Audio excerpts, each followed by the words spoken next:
welcome back to another edition of Cranky Gun Reviews. I just ran like 125 yards, so I'm a little out of breath. This is my Ruger American in 308. It's a bolt action rifle, shoots 308 or 7.62 by 51. I did a couple of videos on this before. When I first bought it, I had issues with the bolt. First time I took it to the range, the extractor broke and I couldn't extract rounds. Might have been because I was shooting steel cased out of it, although I think Ruger says you can shoot steel cased out of it, so it is what it is. But got a new bolt for it from Ruger. Last time I shot it, it functioned flawlessly. About 2 years ago, I bought this Magpul stock for it. It's a chassis stock. It uses detachable box magazines instead of the Ruger proprietary magazines for the 308. So it should be a lot stiffer. It should be a lot easier to shoot, a lot easier to reload. I can get 5 and 10 round magazines for this. So I have some targets set up just at modest 25 and 50 yards. And I don't have the correct bench here. I should be using one of the T-benches here at my range that has a section in the middle. But sometimes those make it even harder for me to shoot because they're a little bit too high. So I figured what I would do is use my little MTM case guard shooting breast here instead of a bipod. This is a little bit more stable, but it does kind of jar around a little bit. I'm not looking for fantastic accuracy today. I just want to test out the chassis system and test out how the loading and reloading is. I do have some steel cased ammo here. I want to shoot it up, so I'll do a couple of magazines with steel cased, and then I'll go to the brass cased triple G. But let's see how I can do. And 25 and 50 yards for this gun is absolutely super easy to do. I won't even really need a lot of magnification on the scope, but since I have a 4-12 scope, why not use it, right? Let's see what I can do here.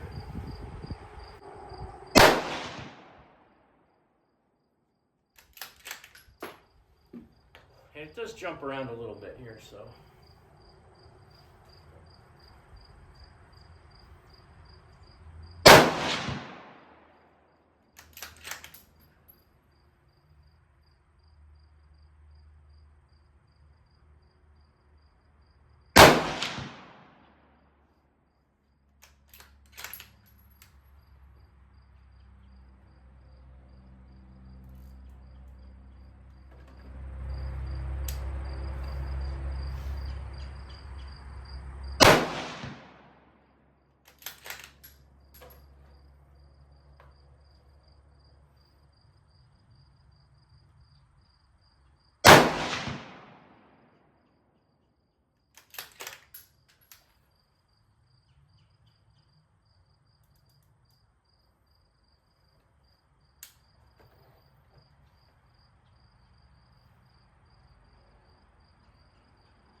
Well, I can definitely say this chassis system is way better than the original stock on this gun.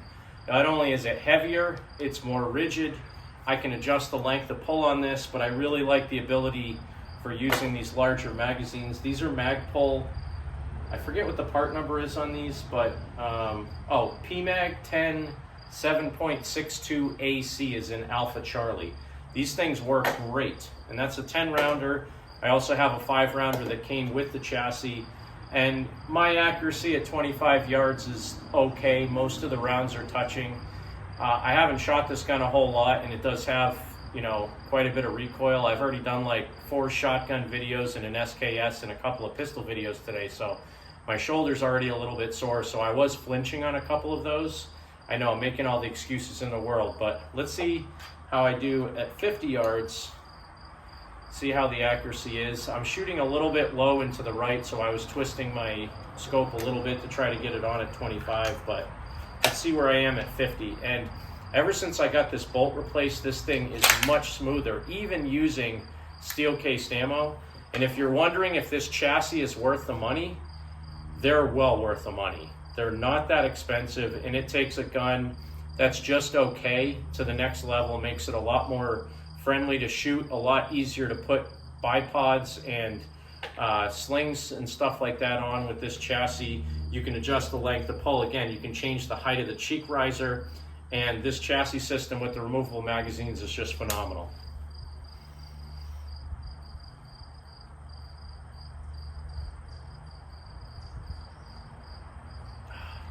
I can just see myself dancing all around.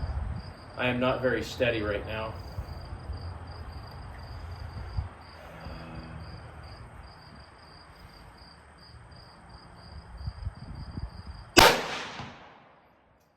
Almost a bullseye.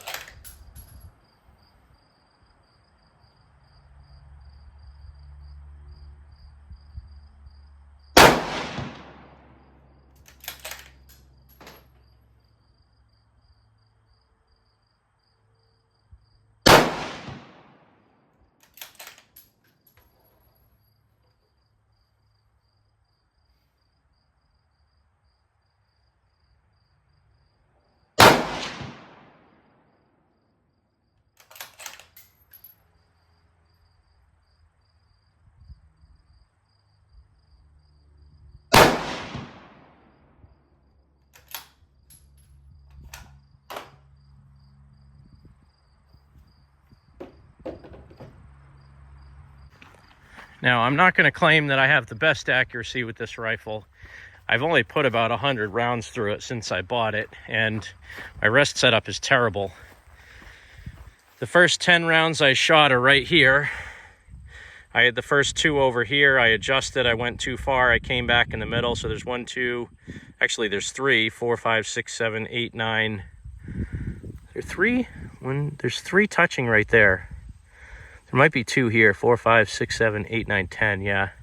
So they're all right there. I mean, that's less than 3 inches, 25 yards. I know, it's atrocious. I'm not a marksman, but that would be a dead animal or a 2-legged predator. And let's go look and see what I did at 50 yards. I only shot 5 rounds at 50 yards. But let's see the accuracy I got at 50 yards here. And not great. I basically had, 4 of them in a straight line and 1 off to the side. Again, not great. That's about 3.5 inches at 50 yards, all in the same area. Again, I mean, 4 out of the 5 are in that center ring, 1 outside of it in the 9 ring. Still would be a dead animal. Well, that was my first set at 25 and 50 yards. And I was using some Wolf Military Classic steel cased. I don't know how the accuracy is on that stuff compared to some better ammo. The only other stuff that I have with me today is some Triple G 308. And this stuff is 147 grain. I have no idea what the velocity is. Haven't really paid attention to that in a while. It was just one of those things when I wanted to stock up on some 308 ammo. The Triple G was the cheapest stuff I could find. So that's what I bought. So let's see, if I take my time and breathe, I'm gonna go to a smaller target on that 10 by 18 target that I have. It's probably like a 3.5 inch circle bullseye. I'm gonna take 5 shots at 25 and 5 at 50 and see if I can get any better. We'll see, I don't know.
Well, I think these groups were a little bit better. At 25 yards anyway, it was quite a bit better.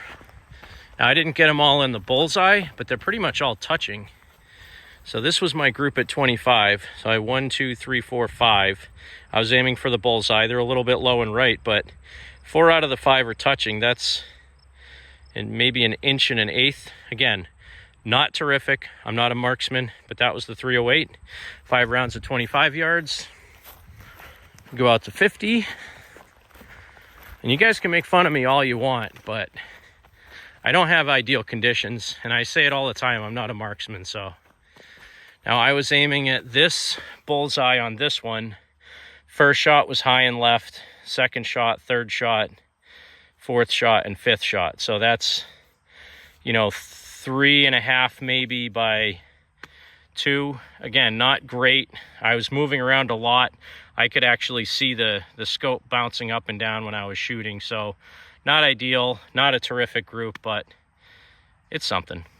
I'm just happy the gun's cycling reliably, and then it's much nicer to shoot now. So anyway, that's going to wrap up this video with the Ruger American in 308 with the Magpul chassis stock. I forget what these things are called. I don't know if it's the Hunter stock or what they call the short action chassis stock. I forget what they exactly call it. I'll drop the name down in the video here. But this gun shoots way better now, just having the new bolt in there and this new chassis. The only thing that's a little bit crappy, to really take this thing apart to clean it, even to get the bolt out of the gun now, you have to take off these rear spacers and slide them back so you can get this cheek riser off, because it kind of slips down in place and then the bolts go through the side there. But otherwise, I mean, I'm not going to shoot this thing enough that I have to really deep clean it every time I shoot it. Probably run a bore snake down it when I get home, put a few drips of oil in it, put it back in the safe for now. So again, that's the only thing. It's a little bit annoying. You just can't get the bolt all the way out. It hits the stock. But otherwise, the ability to carry 10-round magazines, to be able to change magazines quicker, have a rigid stock that you can put a bipod on, you can use a nice sling with it. It's great. And I don't have the highest end scope or scope rings on it. I buy these cheap, like $15 sniper scope rings off of eBay. This is a Simmons 4-12 by 40. I think it's a 8-point, or I think it's a Pro Target, this one actually. It's a Pro Target scope. And it's like an $80 scope. I never buy expensive optics. I probably never will. The accuracy that you see me shoot with this gun is about what you can get out of this, probably a little bit better if I use sandbags or a shooting rest. But realistically, for me, you're not always going to have a shooting rest or sandbags with you if you're out in the woods hunting, or again, if you ever had to bug out and take a rifle with you. So you got to kind of make do with what you have. And this rest right here, as shaky as it is about the same as resting your rifle on a stump or on a tree branch coming off a tree, and I'm resting the other side of it on my shoulder. So that little bit of shakiness that I have is real life. So thanks again for watching another edition of Cranky Gun Reviews. God bless America. Support your 2A rights. Get out there and shoot. And you remember, if someone asks you to give up some of your freedom for the greater good, remind them that freedom is always the greater good.